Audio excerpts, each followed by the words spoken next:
أعوذ بالله من الشيطان الرجيم بسم الله الرحمن الرحيم الحمد لله والصلاة والسلام على رسول الله وعلى آله وصحبه ومن والاه رب اشرح لي صدري ويسر لي أمري واحلل عقدة من لساني يفقهوا قولي. Assalamu alaikum wa rahmatullahi wa barakatuh. We're continuing our journey in looking at some of the factors that caused the demise and abolition and destruction of the Uthmani Khilafah and the Khilafah as a whole, as an institution, in order to learn some lessons. I want to just touch today on the relationships with foreign powers, particularly with the West. And there's a lot we can learn from that. I mean, bear in mind that the relationship between Europe, largely Western, we say the West, we mean Europe, up till and into the period of the Crusades, was one whereby there was a power imbalance. The Khilafah was overwhelmingly more superior in terms of unity, in terms of technologically, in terms of militarily, in terms of wealth. Europe, by contrast, was divided, at war with itself, living through its dark ages, and intellectually very challenged. So the encounters between the two were not really very impactful on the Khilafah. By this stage, the Khilafah had spread to Spain, Sicily, Cyprus, and the whole of North Africa. So it was present in Europe for a very long period of time, as well as neighboring Europe. The Crusades had an era which was defined with hostility between 1096 and 1291, where Salahuddin Ayyubi, in that period, Salahuddin Ayyubi liberated Jerusalem, and following that, the Crusaders were ultimately expelled from the whole of Bilad al-Sham.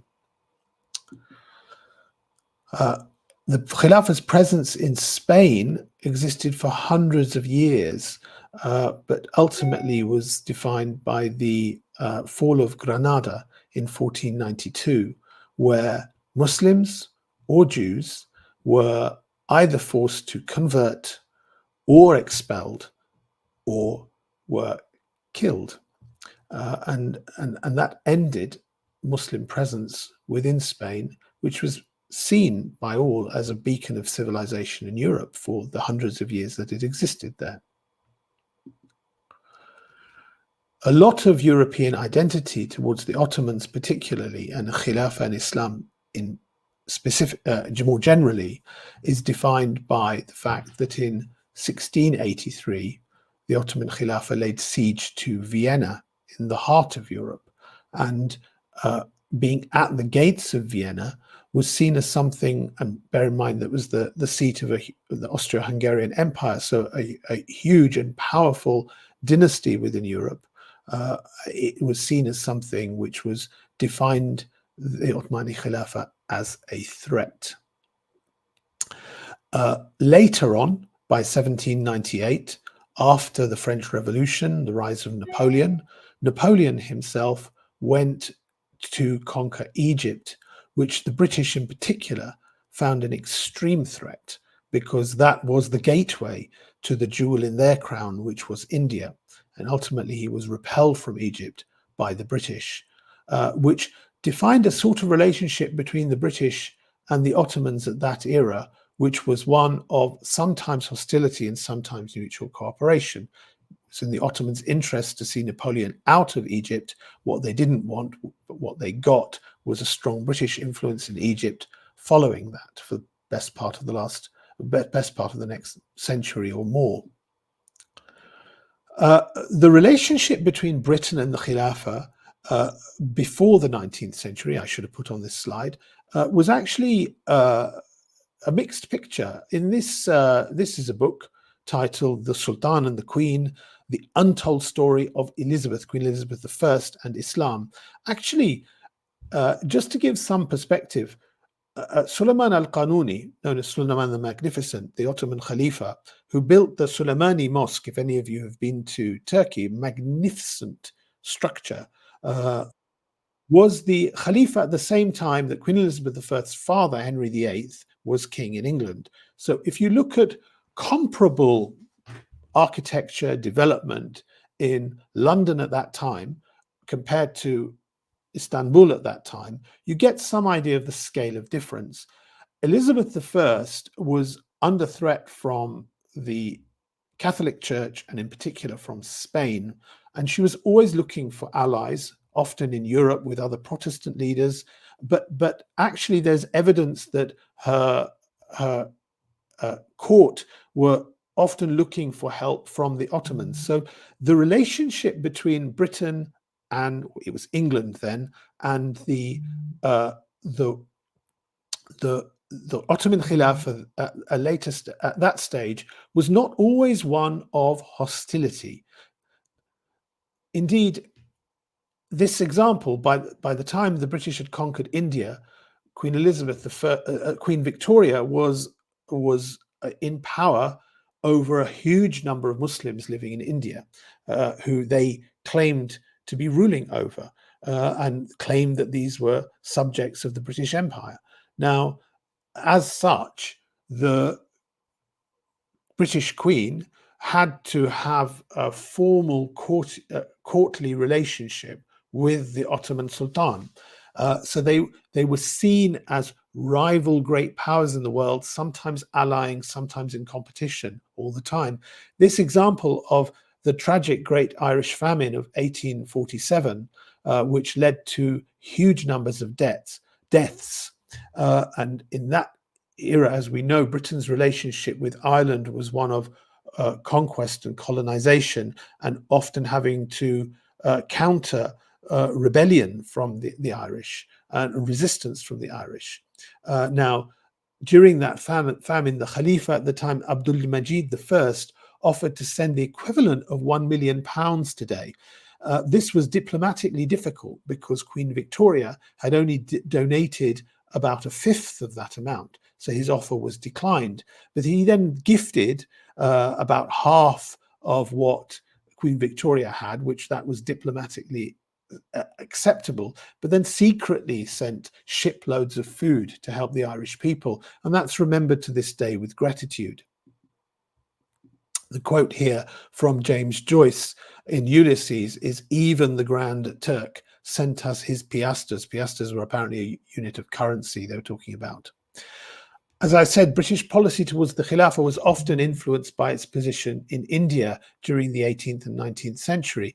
In 1757 was the Battle of Plassey, known as the Battle of Plassey in India, when the East India Company got its foothold and crushed resistance from the Indian people, often led by the Muslims like Siraj ad-Dawla. In the 19th century, was characterized by, in the middle part, by these huge empires in the world that were competing with each other. So there was the Ottoman Khilafah. So coming into the early part of the 19th century, the Ottoman Khilafah was still seen as a great power in the world. Before that, probably the superpower in the world. And then you had Britain, which by this stage, with its wealth coming in from India, was the rising power, and probably over that century became the dominant empire in the world. And you had Russia, who was a huge rival to both Britain and the Ottoman Khilafah, seeking its influence in the world. And the Austro-Hungarian Empire within Europe, which eventually fractured and formed what became the seeds of modern Germany, and before that, Imperial Germany. And in fact, I've left out of here France, which had gone through its revolution, and Napoleon with his imperialist tendencies. But you can see these rivalries were going on for great wealth and resource in different parts of the world. I had said before in a previous episode that the Crimea War in the 1850s was a real belly blow for the Ottoman Khilafah, because they lost territory to Russia. They were indebted somewhat to Britain, who was their ally. in the peace that followed that, the Treaty of Paris in 1871. It was meant to try and preserve some of the territories of the Uthmani Khilafah, but some of the signatories to that actually betrayed that and took over territories.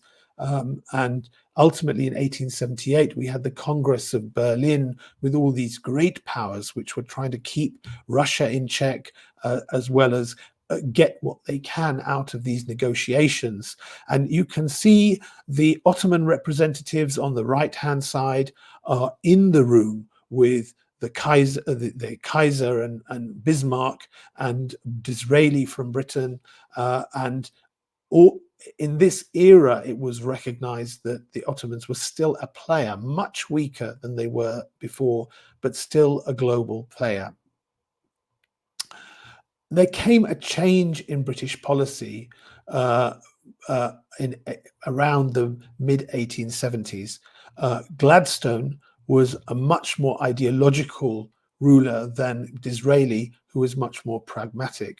Gladstone, a fierce liberal, think of a Tony Blair type character ruling in the 1800s, who really not only wants to see Britain's interests secured, but wants to see British values, Western values imposed in the rest of the world. So Gladstone wrote a very powerful pamphlet where he was denouncing the Ottoman Khilafah and some actions that it's seen, the way it was treating minorities. And this led to a kind of more hostile policy.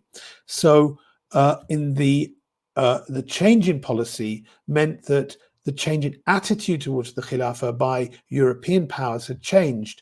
Up till this stage, you can say powers like Britain and Germany had seen the danger to be instability in the Ottoman Khilafah, which if it fell, it would give more power to Russia. That would mean the gateway to India was open to Russia, and that was seen as a great threat. By the late part of the 19th century, whilst Germany wanted to engage with the Khilafah to maintain its integrity, to try and strengthen it for its own pragmatic interests as well, and in the hope of helping Germany have a route through to the east. It was helping it build a railway and stuff through that region. So Germany's engagement was not altruistic, it was in its own national interests. But the British policy had changed under Gladstone to one that had become hostile to the Khilafah and was looking to see it destroyed. And that led to a few things. It led to, and remember, Britain's policy of interest is we have no eternal allies. We had no permanent enemies. Our interests are eternal. And it is those interests that is our duty to follow. This is Lord Palmerston, a 19th century British Foreign Secretary, who said these remarks. So this becomes something which we can see is manifest in its interaction with the Uthmani Khilafah. So this change in policy went from a support for British national interests, allying with it against Russia in the early part of the 19th century, interests in trade, interest in strategic location, to one which had taken a calculated decision to oppose it, both in ideological terms under Gladstone, but also in political terms, that Britain had judged that the Khilafah was weak and it would be better to try and see it undermined and knocked off altogether and control the remnant states so that the gateway to India was secure and that those remnant states were protected from rival powers like Russia and Germany. And it did this really through World War I. And before that, it was actually demonizing the rulers of the Khilafah. So these are a series of very ugly caricatures and cartoons in the period that Abdul Hamid II was the ruler. So this will remind people of the kind of Islamophobic propaganda and headlines that we see today, which have a political objective behind them. And this is actually what we saw in the late 1800s in Britain. So that by the time it came to First World War and Britain had an openly hostile policy to the Khilafah, it was public opinion was very much on their side. Complicated history, which I've done at breakneck speed, and pretty depressing. What then happens after this is that we move to World War One, and we move to a hostile Britain allying with France and Russia against what were then called the Axis powers, which was the Ottoman Khilafah in Germany. They had expected the Ottoman Khilafah to collapse within the first year of the war. By the third year of the war, they were looking at possibly having to make peace because the Khilafah had not collapsed. And had it not been, despite having to fight on two fronts, because the British had inspired the Arab revolt under Sharif Hussein, and had it not been for the American intervention in World War One in 1917, then maybe the Ottoman Khilafah would have survived that war as well. Allah knows best, particularly because Russia, whose support had been counted on in the early part of the war by the British and the French, who were an ally, Imperial Russia, were an ally of Britain and France, underwent its Russian Revolution in 1917 as well, and its engagement in the war started to decline by that period. So these are obviously speculative things that people do speculate on, but what it teaches us is that in geopolitics, this British maxim of we have no eternal allies and we have no permanent enemies, the interests are what are permanent, what should be understood, and what should be understood is that one cannot trust foreign powers who engage on this basis.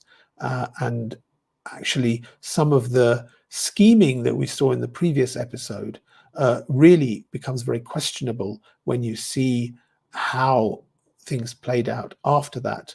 The likes of Midhat Pasha, who were the senior advisor in the court of Sultan Abdul Aziz, who was assassinated, and in whose hand he's said to have Midhat Pasha was said to have an assassination, was very pro-British and pro-reform policy. So, looking back, just 40 years after that, it was very obvious that he was playing into the hands of hostile power by that stage. Hope that was helpful and interesting, and I hope the lessons can be learned from that, inshallah. Assalamu alaikum wa rahmatullahi wa barakatuh.